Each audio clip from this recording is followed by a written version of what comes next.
구역 공과 계속해서 하겠습니다. 우리 교회론 지금 하고 있고요. 우리가 교회 권세, 교회의 권세가 있다.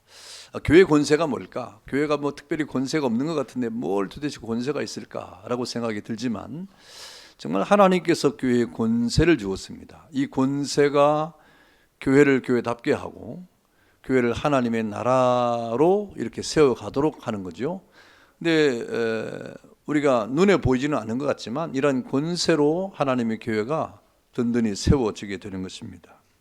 그래서 우리 지난 시간에 이 교회 권세의 기원과 성질을 배웠잖아요. 그 교회 권세가 어디로부터 오는 것이라 그랬습니까? 예수 그리스도께서 우리에게 주신 권세다 그랬어요. 그래서 교회의 모든 권세는 주님께로부터 오는 것이기 때문에 우리가 어떤 직분을 맡는다든지 우리가 하나님 앞에 사명을 맡은 모든 것들은 주님께로부터 받은 것이다. 이러한 우리의 믿음이, 이런 의식이 교회 권세 앞에 순종을 하게 되는 것이죠. 영적이라고 말씀을 드렸습니다. 그렇다고 하면 교회 권세의 종류가 뭐냐 하는 것을 우리가 보게 되는데, 교회가 가지고 있는 권세는 세 가지로 우리가 나눌 수 있어요. 세 가지로. 그것이 무엇입니까?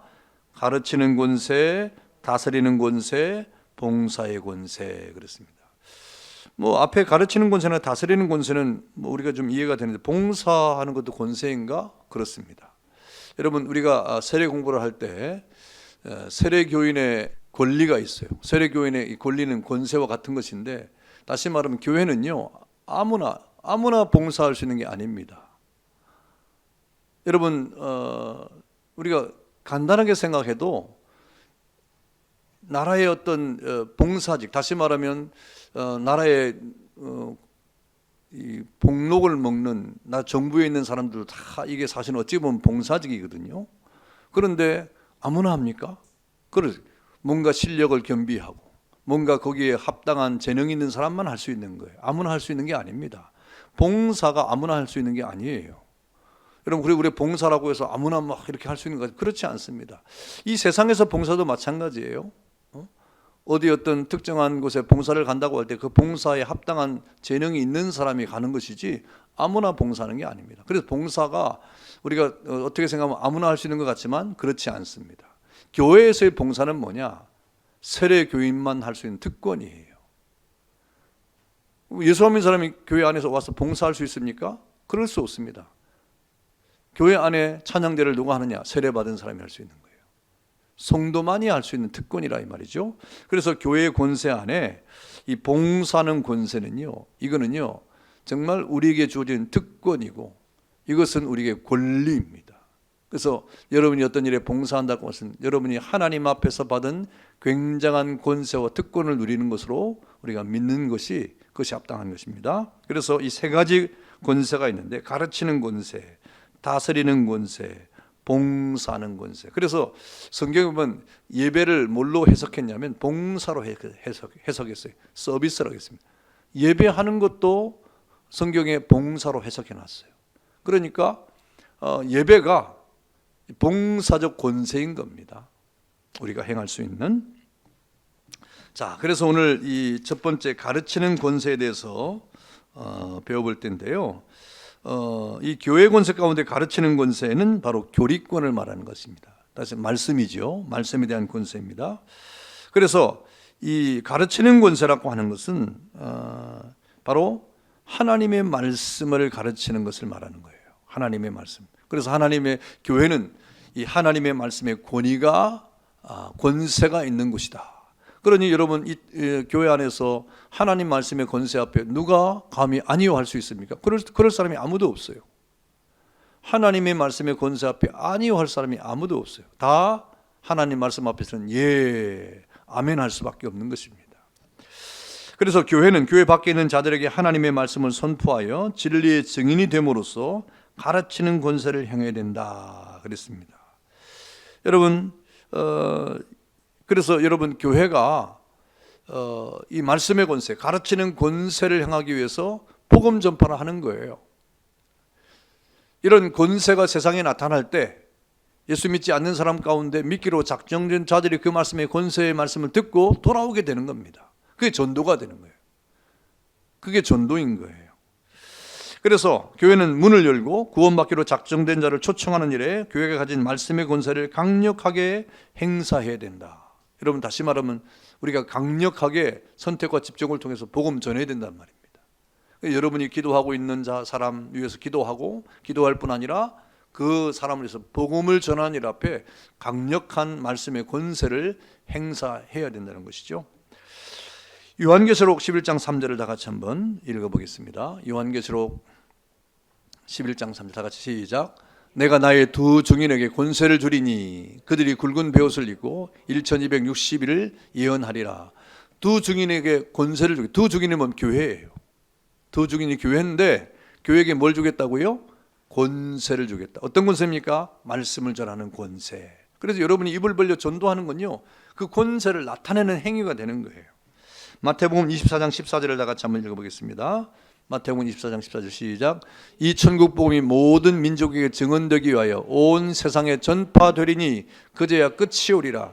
여러분, 왜 복음 전파가 중대하냐? 주님 재림 때가 가까이 오는데 어떨 때 언제 오는 것입니까? 복음이 전파돼야 이 말입니다.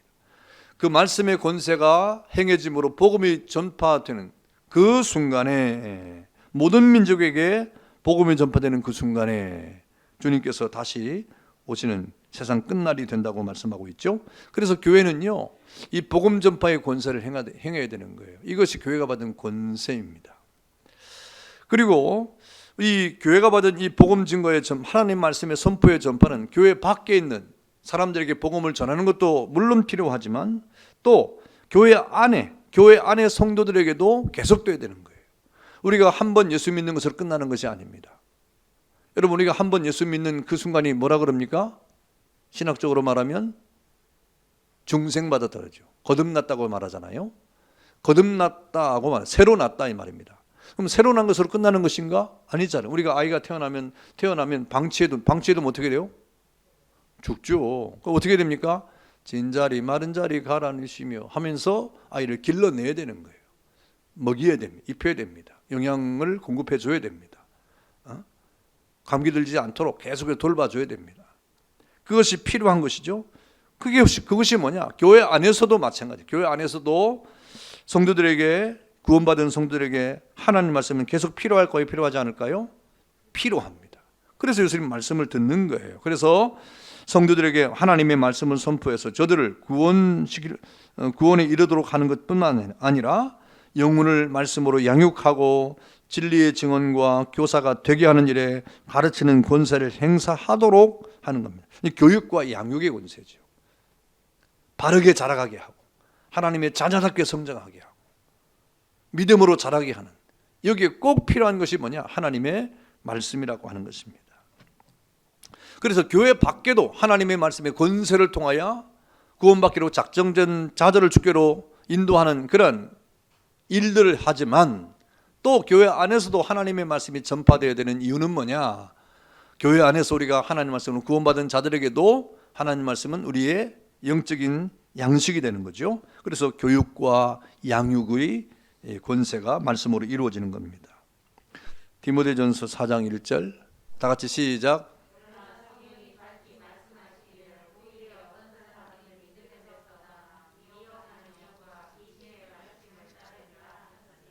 예. 그리고 디모데전서 4장 13절 다 같이 보겠습니다. 디모데전서 4장 13절.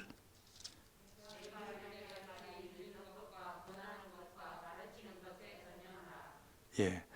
이렇게 우리가 하나님의 말씀을 듣는데 또 가르치는데 또 그것을 우리가 받아들이는데 늘 이렇게 우리가 같이 전념하는 것이 굉장히 필요합니다. 그래서 여러분, 우리가 하는 말씀을 들으려고 하는 거, 그 말씀을 지키려고 하는 거, 이런데 우리가 늘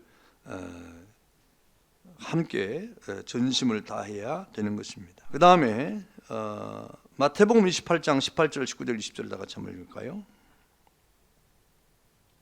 시작.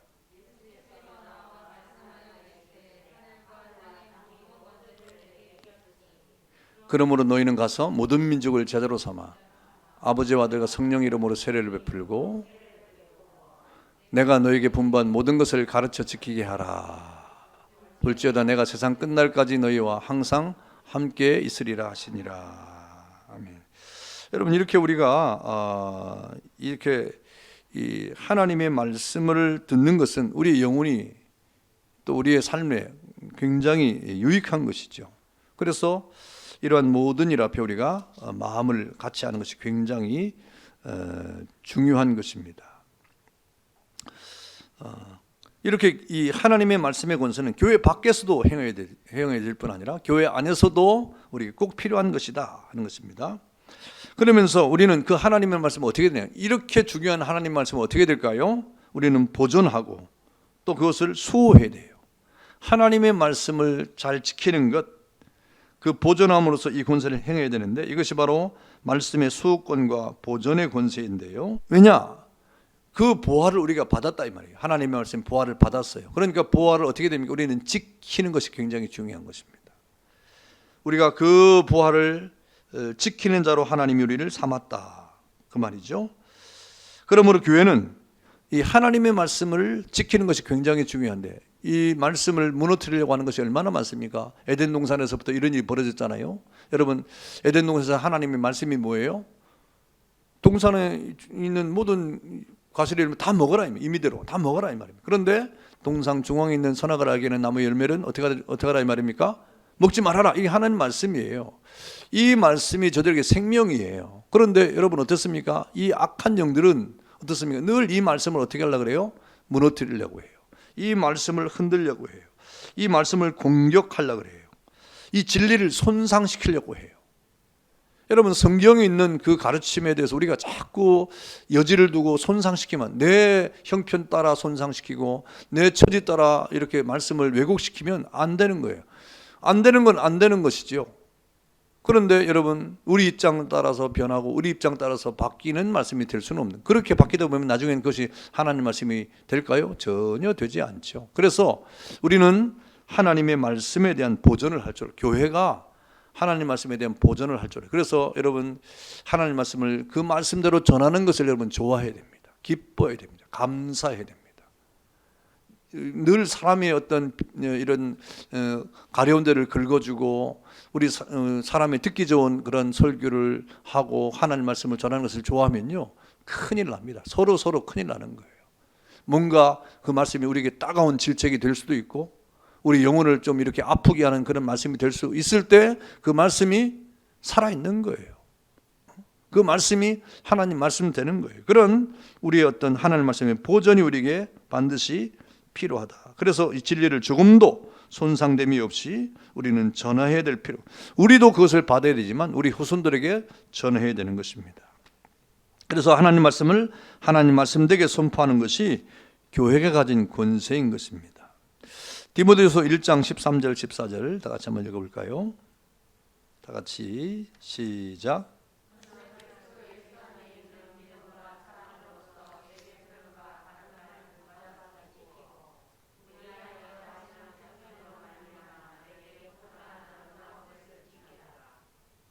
그 다음에 디도서 1장 9절부터 11절, 디도서 1장 9절부터 11절 다 같이 시작.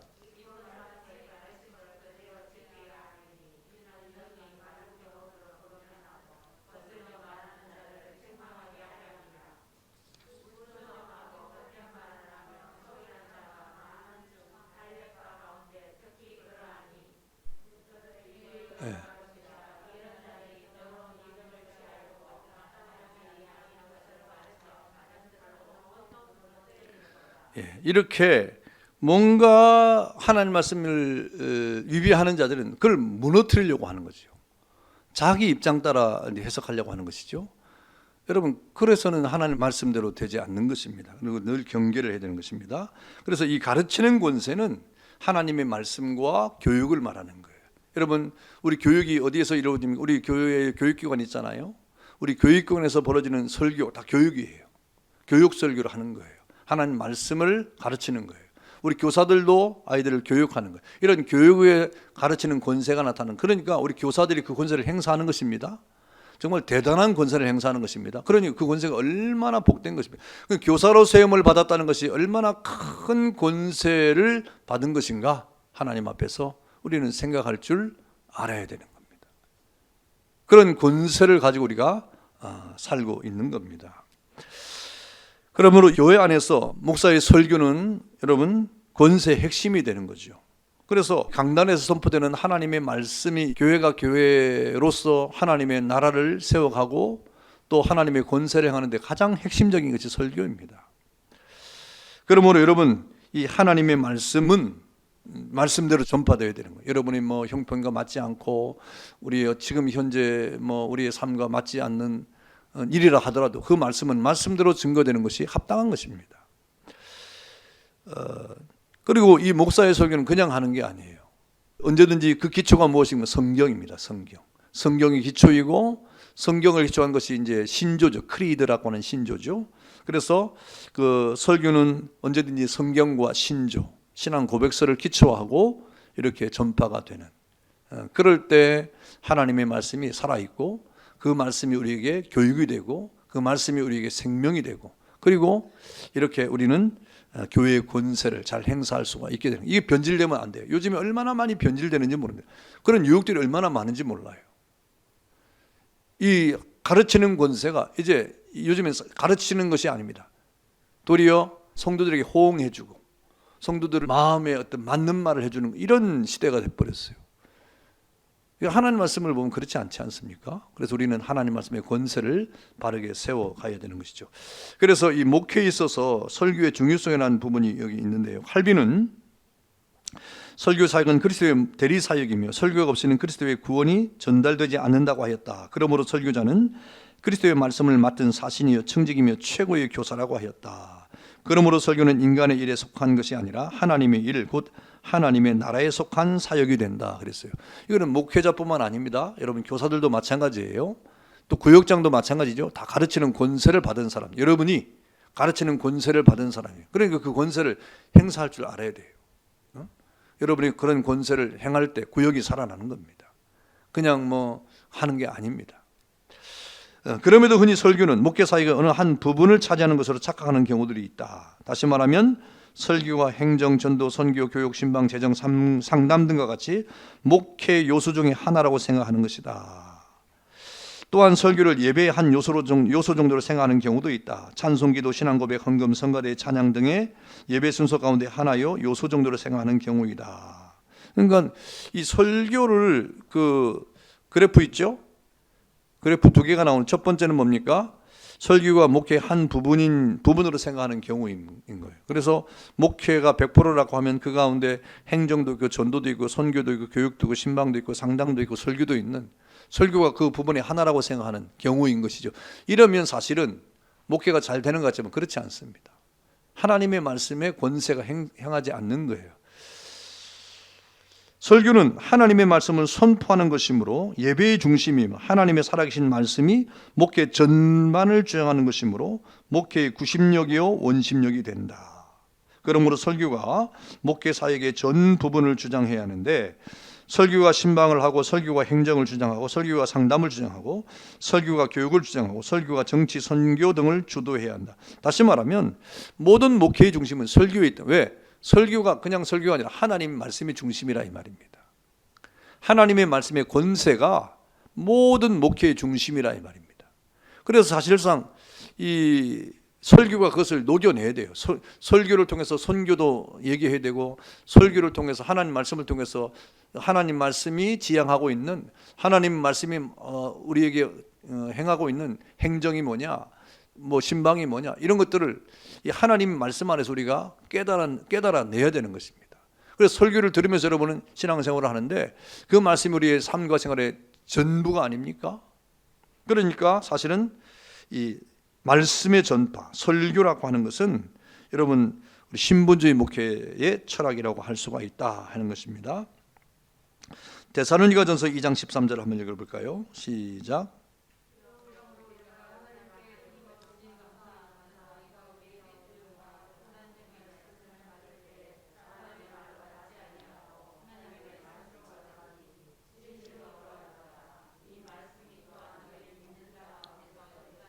예, 너희가 사람의 말로 듣지 아니하고 하나님의 말씀으로 들은 것이 감사하다.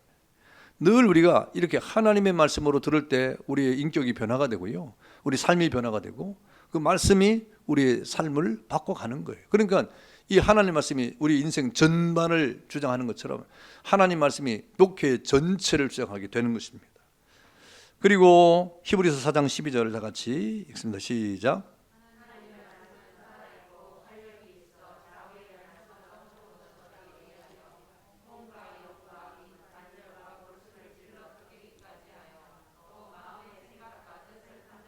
예, 그 말씀이 얼마나 예리합니까? 이 말씀이 우리에게 떨어질 때 그것이 얼마나 우리를 변화시키는가 하는 것을 볼 수가 있습니다. 그러므로 설교자가 설교를 자신의 말이 아닌 하나님의 말씀으로 전할 때 성도들은 그 말씀을 하나님의 말씀으로 받아들이게 되고, 성도들이 설교를 하나님의 말씀으로 받을 때 그 말씀은 권세를 가지고 성도들의 심령 가운데서 살아 역사하게 되는 것이다 그랬습니다. 그래서 뒤에 그림, 두 번째 그림 있죠? 설교가 목회사에게 전 부분을 조종하는 경우 이 하나님의 말씀이 모든 것에 영향을 주는, 모든 것에 다 이 설교가 그 중심이 돼서 움직이는, 이것이 제대로 된 교회의 모습이 되는 것입니다. 설교 따로, 교육 따로, 삶 따로, 신방 따로 이 되면 안 되는 거예요. 그 다 통일성이 있어야 되는 것입니다. 자, 감사합니다. 주제 연구 보겠습니다. 자, 1번 교회가 가지고 있는 세 가지 권세는 무엇입니까? 뭐가 있을까요? 가르치는 권세, 다스리는 권세, 봉사 권세입니다. 여러분이 하는 봉사 권세입니다. 아무나 하는 거 아니에요. 하나님이 여러 개 봉사할 수 있는 그런 능력도 주신 것입니다. 2번 다음은 가르치는 권세에 대한 설명입니다. 맞는 것은 O, 틀린 것은 X표 하십시오 그랬죠. 1번 교회는 교회 밖에 있는 자들에게 하나님의 말씀을 선포하여 진리의 증인이 되므로 가르치는 권세를 행사해야 한다. 예, 그렇죠. 교회 밖에 하나님 말씀을 선포해서 그 권세를 행사해야 됩니다. 2번 교회는 교회의 문을 열고 구원받기로 작정된 자를 초청하는 일에 교회가 가진 말씀의 권세를 행사하지 않아도 된다? 아니죠. 행사해야 되죠. 예, 전도를 해야 된다는 것입니다. 말씀을 가지고. 3번 교회 내에 있는 성도들에게 하나님 말씀을 선포하여 저들을 구원에 이르게 하고 저들의 영혼을 말씀으로 양육하며 저들로 하여금 진리의 증인과 교사되게 하는 일에 가르치는 권세를 행사해야 한다? 그렇죠. 교회 안에서도 계속 하나님 말씀은 선포되어야 됩니다. 4번 교회는 하나님의 말씀을 보존함으로써 이 권세를 행사해야만 한다. 그렇죠. 보존해야 되죠. 하나님의 말씀을 왜곡시키고 하나님 말씀을 방해하고 무너뜨리려고 하는 것은요, 에덴 동산에서도 계속 있었어요. 그 말씀을 수호하고 지키는 그런 권세가 교회에 있는 거예요. 그래서 여러분 결코 하나님의 말씀을 여러분 자의적으로나 내 형편 따라 내 처지 따라 바꾸면 안 되는 거예요. 우리가 형편이 그러면 그런 것이고 하나님 말씀은 그냥 하나님의 말씀인 거예요. 그래서 우리는 하나님 말씀 앞에 늘 우리가 가까이 나가려고 하는 애를 써야 됩니다. 5번 가르치는 권세는 설교와 교육과 봉사를 의미한다. 옵니까 X입니까? 예? 헷갈리죠? 뭔가 하나 더 붙은 것 같죠? 예. 가르치는 권세는, 봉사는 전체적으로 말할 때 교회 권세이지만 가르치는 권세는 설교와 교육이 되는 것이고 봉사는 그 다음에 이제 또 다 나올 거니까. 예. 그래서 가르치는 권세에서는 설교와 교육이 포함되고 봉사는 해당되지 않습니다. X죠. 자, 3번 목회에 있어서의 설교의 중요성에 대한 다음 설명 중 맞는 것을 모두 고르십시오 그랬죠. 1번 설교는 목회사역의 어느 한 부분을 차지하는 것이다. 아니죠. 2번 설교는 예배의 한 요소일 뿐 그 이상이 아니다. 아니죠. 3번 설교는 하나님 말씀을 선포하는 것이므로 예배의 중심이며 하나님의 살아계신 말씀이 목회 전반을 주장하는 것이므로 설교는 목회의 구심력이요 원심력이 된다. 예, 이거 고르면 되죠. 그리고 4번 설교가 목회사에게 전 부분을 주장하는 것이므로 설교가 신방을 하고 설교가 행정을 주장하고 설교가 상담을 주장하고 설교가 교육을 주장하고 설교가 정치, 선교 등을 주도해야 한다. 그렇죠? 4번. 자, 5번 모든 목회사역의 중심은 말씀 전파 곧 설교 사역이다. 예, 그렇죠? 3번, 4번, 5번을 고르면 되겠습니다. 예, 감사합니다. 여러분 이런 구역 모임, 여러분 또 구역 성경 공부 잘 하셔서 여러분이 가르치는 권세를 받은 분들이니까 그 권세를 잘 행하는 은혜가 있기를 바랍니다. 기도하겠습니다. 하나님 감사합니다. 우리에게 가르치는 권세를 행하셔서 그 말씀 앞에 서게 하시니 감사합니다.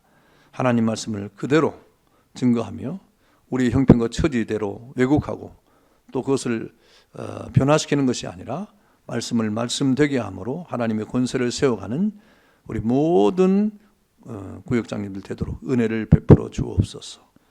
감사하고 예수님의 이름으로 기도하옵나이다. 아멘.